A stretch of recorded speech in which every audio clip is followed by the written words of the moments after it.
Hey, aloha, my friend, and welcome back to another episode of Tikiak and Coffee, the podcast where we sip slow, think deep, and talk story about building a life of business with purpose. I'm RG Williams. I'm your host, and I am the founder of RG Hawaiian Coffee. Listen, today's episode is for the dreamers.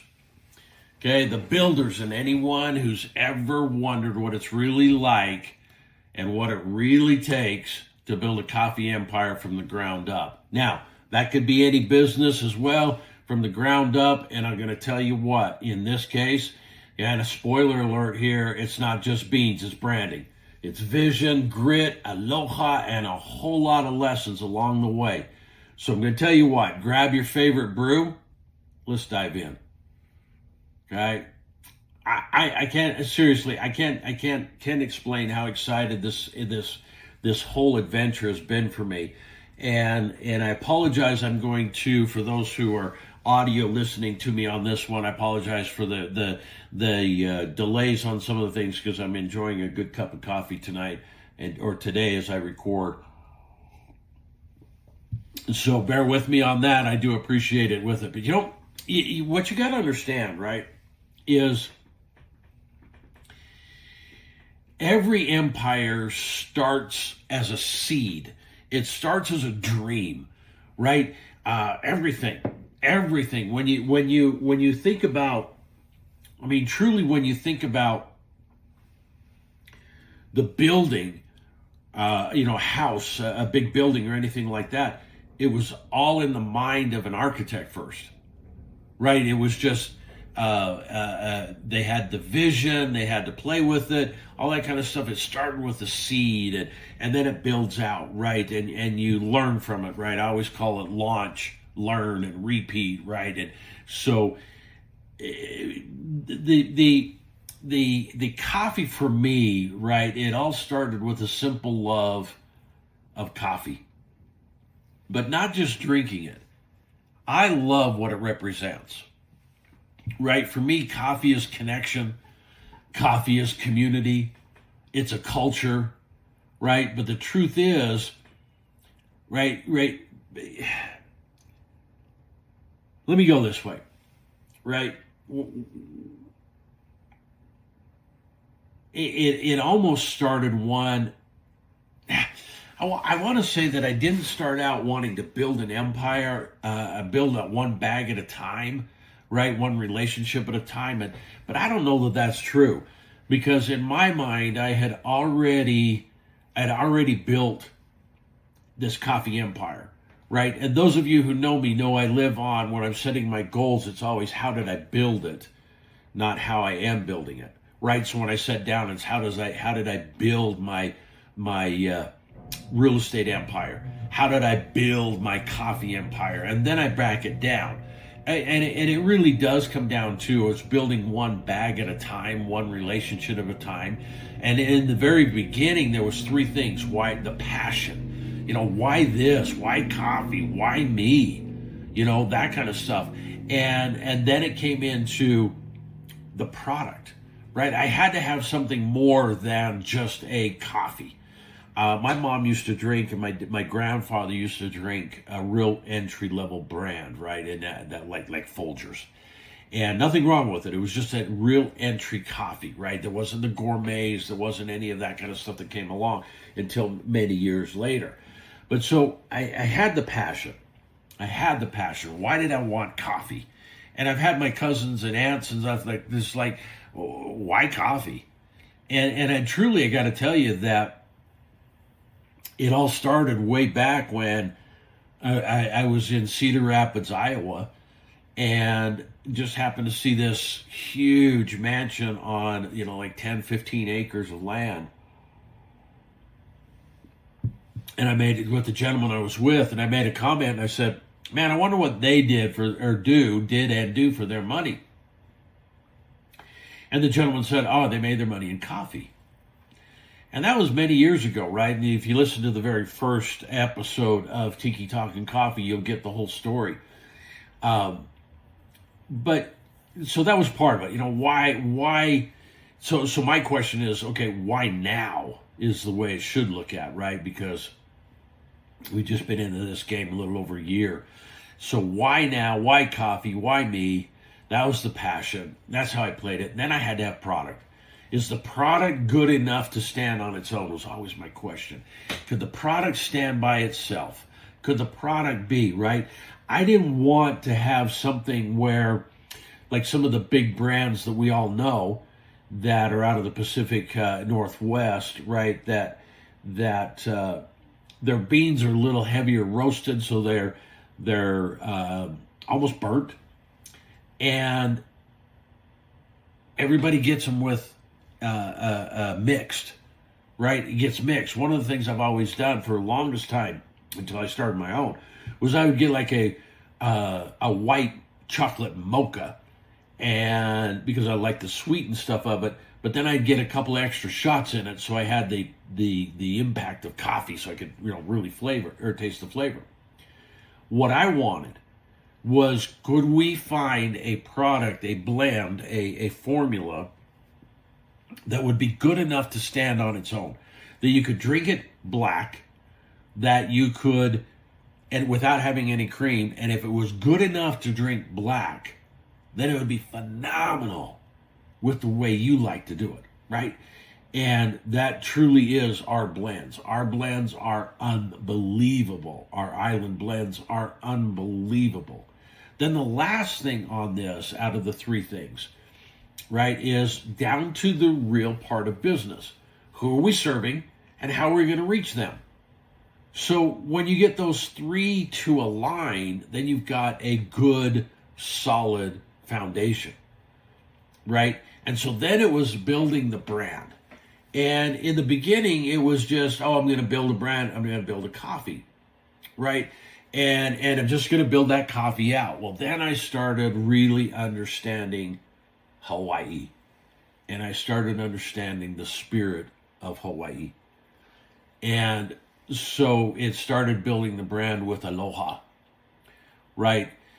This empire that is built isn't an empire just about sales. It's about identity. It's a brand. For us, the identity comes from the Hawaiian values, right? Aloha, ohana, storytelling, right? Let's talk story. And that's why we just didn't slap a logo on the bag and call it, right? We started building the narrative. And I'll be honest, in the very beginning, we wanted to test it. We wanted to see, is there really something out there? And so we did create a logo. We did create and just put it on a bag and started selling it. But here's what happened. The creation of the logo in and of itself is truly Aloha and Ohana. Because when I first discovered it, and again, go back to our first episode, our first episode of Tiki Talk, and you'll get this whole story.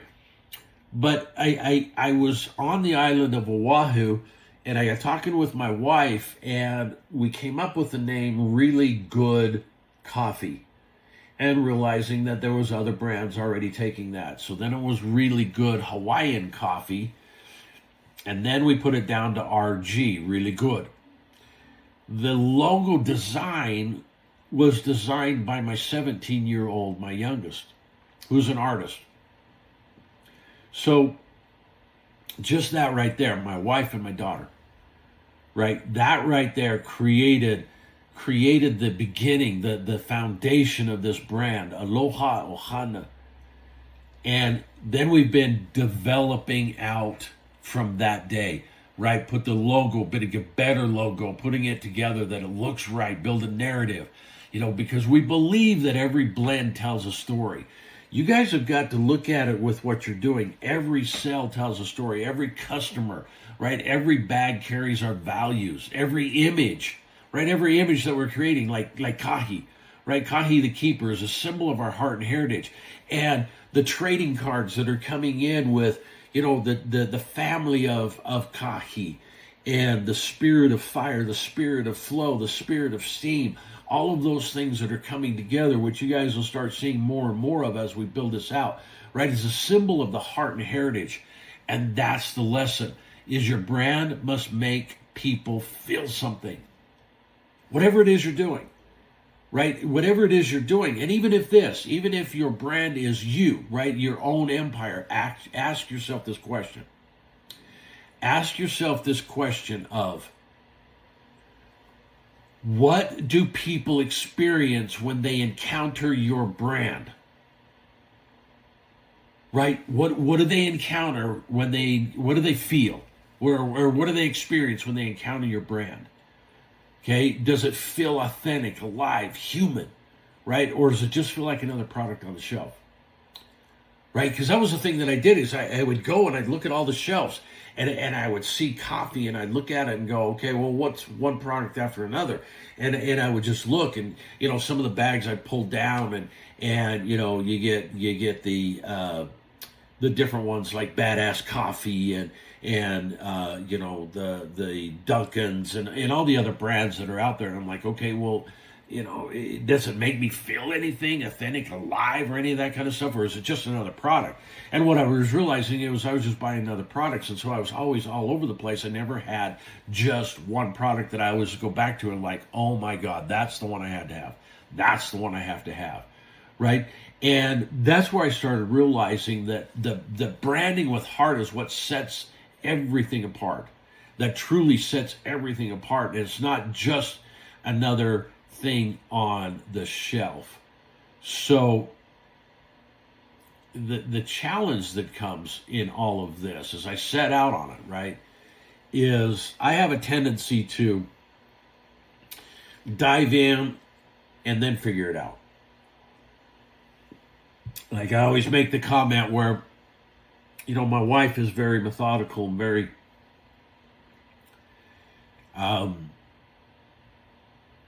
she'll think it through. And, I just dive in and we have fun. I say she sticks her toe in the pool to test the water, and I just dive in. Right? But when I dove into this, I didn't realize all the things that play into it. And one of the things that's always been for me in time in my career is the delicate balance, right? The delicate balance of getting in, learning, which is very powerful, and you need to take time to learn, but you need to scale without losing your soul. Scale without losing your soul. And I've done that in so many, I built 3 or 4 different real estate training companies over my career, real estate portfolios for my family, different things along those lines. And it's always been go, go, go, hit the pedal, and make sure it's just, flat out, as they say, balls to the wall, right? Just pedal to the metal, straight out and going. So what I wanted to do with this business and what I want to share with all of you is to learn how to scale your business without losing your soul, right? But let's talk a little bit. Let's talk about this, and it's interesting because I was, talking with my barber. I guess she's a hairstylist, but it's a barber for me, right? It gets my hair cut and stuff. And everything that needs to happen and so forth. And then just the other day, I was talking with my tattoo artist.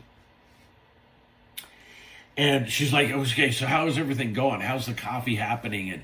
And, how everything coming together? And so I'm explaining everything and how we got to look at the bags and, we get them in and, what's it going to cost? And what are the tariffs coming in? And how do we get this on the shelf? And how do we get it? She's like, oh my gosh, I would have never thought about how much is involved. And so I thought about that, and I went, why not? Let me share a little bit of that. So, it was funny because I always say, let's talk about the grind, literally and figuratively, right? The grind of coffee.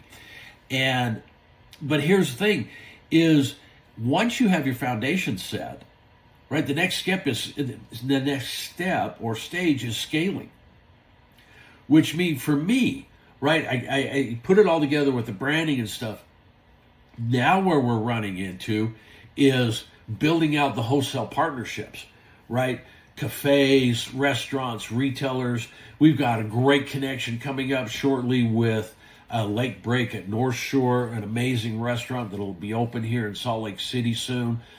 Jill Jones and her husband, I believe is Kevin, they're doing an amazing job. Some setbacks, again, part of their grind.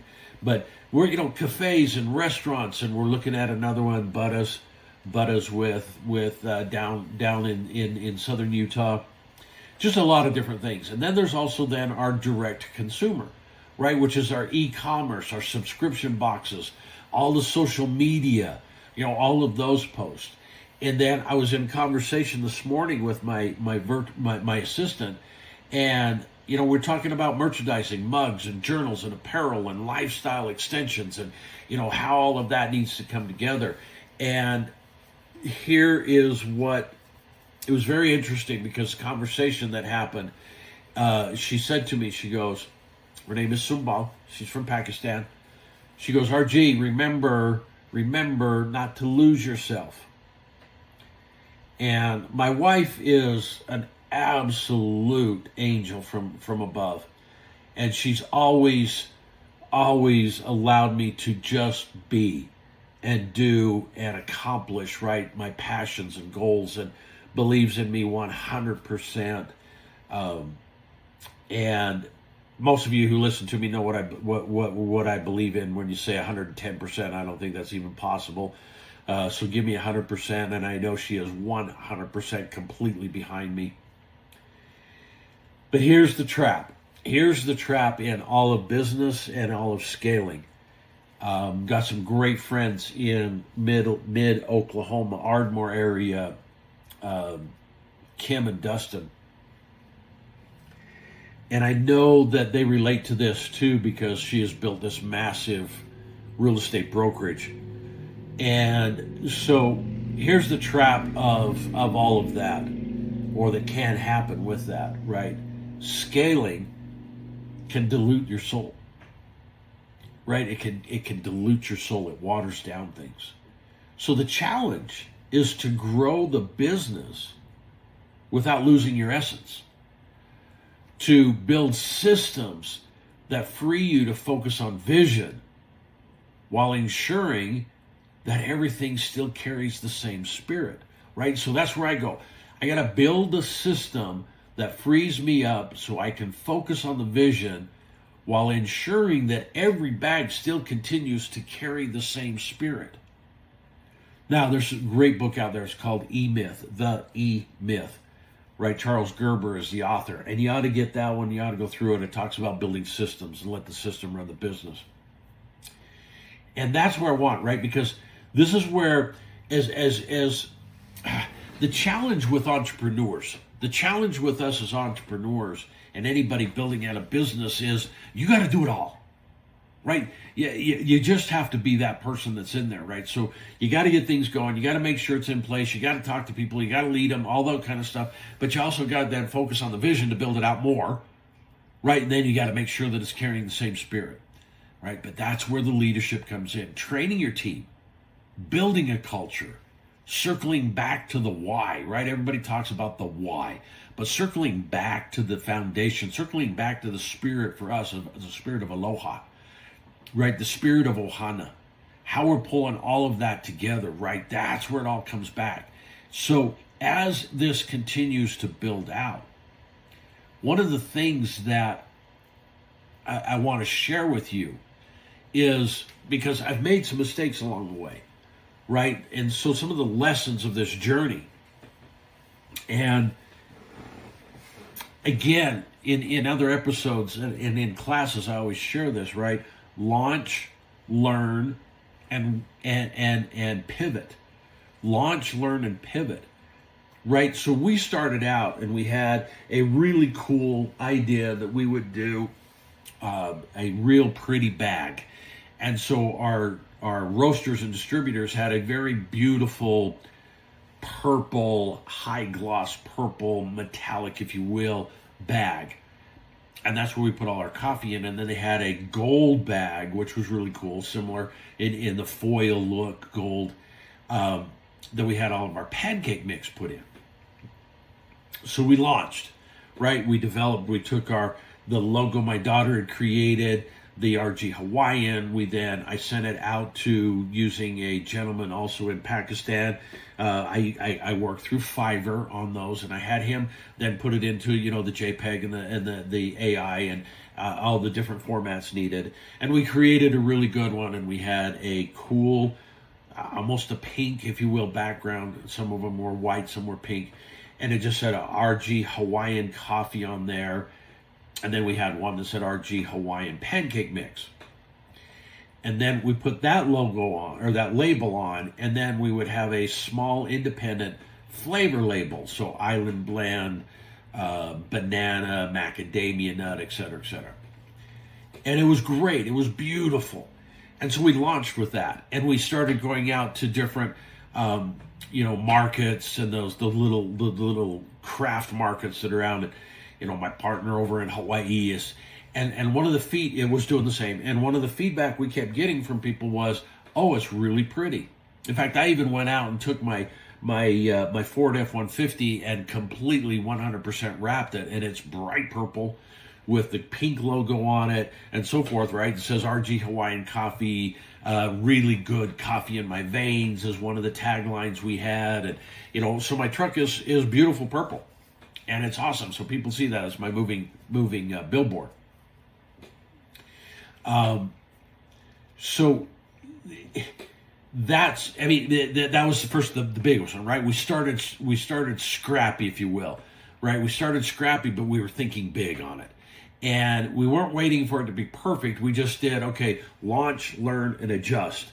Launch, learn, and pivot. Launch, learn, and adjust. And that's what we did. So we got the feedback on it. And what we found out is that having a label with the little independent flavor on label on it, is some of the feedback we got was, "Oh, are you doing this in your garage?" So we didn't look professional. Right? And our logos were all the same. It was just that little independent a sticker that went on that talked about the flavoring. And as my partner said, it's like, well, when you go to get, Lay's potato chip or any potato chip, says, get the blue bag, get the green bag, get the yellow bag, because they're packaged different for the flavoring. We went, oh my gosh, that is so true. So we went back into the production and we created individual logo. We changed our logo completely of that, still kept the thing that my daughter designed, but we added more of a island flair, a tribal flair, if you will, to it. So we put that on there, and now each one has a color. So our Island Blend is black, or the label is black, and it says Island Blend on it, right? All in one, not an independent sticker on there. And then our macadamia nut is in blue, and then our vanilla mac is in brown, and then our banana creme brulee is in yellow. And it's all on a white bag, right? But that was okay because now it's the label. So you could be down the aisle, right? And you're hollering at your friend, "Hey, pick up the Island." Well, I don't know what that is. It's the black label. "Hey, get the Mac Nut." It's the blue label, right? And so they were picking it up that way. So the same with our pancake mix. And then we even changed it up to where, so you could see the difference on it, is our logo for our pancake mixes has a stack of pancakes on it in the different colored background logos, right? So we didn't wait for it to be perfect. We launched, we learned, we adjusted.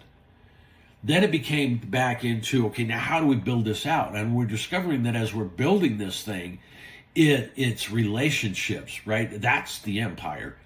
The coffee is the product, if you will. The coffee is the product, yet trust is the currency. Does that make sense? Right? So now then the third thing is we learned is you got to balance the hustle with island time. Hard work, bust it out there, but don't lose the piece that keeps you grounded, right? The spirit of aloha, everything that keeps you grounded. Because an empire isn't built overnight. It's built through consistency, one day, one cup, one decision, right? All of that at a time, one bag, all of that kind of stuff. And consistency is absolutely the key to this, right? Absolutely the key. So, as always, I want to give you a challenge this week, right? So here's the challenge. The challenge is take one step towards your empire. Write your brand story. Write the story. What's the brand? What are you doing? Write your brand story. Define your why. Reach out to one potential partner, or simply start your morning coffee with an intention. I am building something bigger than myself. I have built something bigger than myself, right? All that kind of stuff. Because seriously, remember this, every empire begins as a seed. And the sooner you plant it, the sooner it grows. However, let me throw this to you, right? You cannot be that person who plants the seed and then runs out the next day and digs it up to see if something changed. And then replant it and then run out and change. Oh, I better give it a week. And then you go out and you dig it back up and you look at it, right? Because that's not the way seeds grow. Seeds grow with cultivation, with warmth, with love, with energy, with water, with all of that kind of stuff, right? So everything begins with a seed, but the sooner you plant it, the sooner it grows. Because if you're not planting it, it's just a daydream. And one of the things that I really loved about my mentors, he used to always say, most people have night dreams and day mares. Right? They don't daydream. They have night dreams and day mares. So get started. Get started. Right? Begin. Write your story. Write your story. Write the brand story. Define why, and then build it out. Build it out. Guys, mahalo for joining me today. It's been great, as always. And if this episode lit a fire in you, share it with a friend or a fellow entrepreneur. Let's spread the movement of building with Aloha, building with intention. If you want to taste the spirit that we're building, check out our handcrafted blends at rghawaiiancoffee.com. And until next time, sip slow, dream big, build with heart. Ahui hui, until we meet again.